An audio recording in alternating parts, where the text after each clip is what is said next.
Hello friends, आजकल gym members और office वाले बैक पेन बहुत ही कॉमन हो गया है। गलत पोस्चर, हैवी वेट लिफ्टिंग या वार्म अप स्किप करना इसका मेन रीजन हो सकता है। लेकिन टेंशन की बात नहीं है।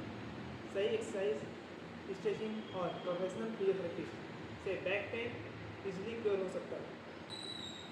विश्वा हेल्थ केयर फिजियोथेरेपी में हम एडवांस ट्रीटमेंट जैसे कपिंग, ड्राई नीडलिंग और पोस्चर करेक्शन प्रोवाइड करते हैं जो सेफ और इफेक्टिव है।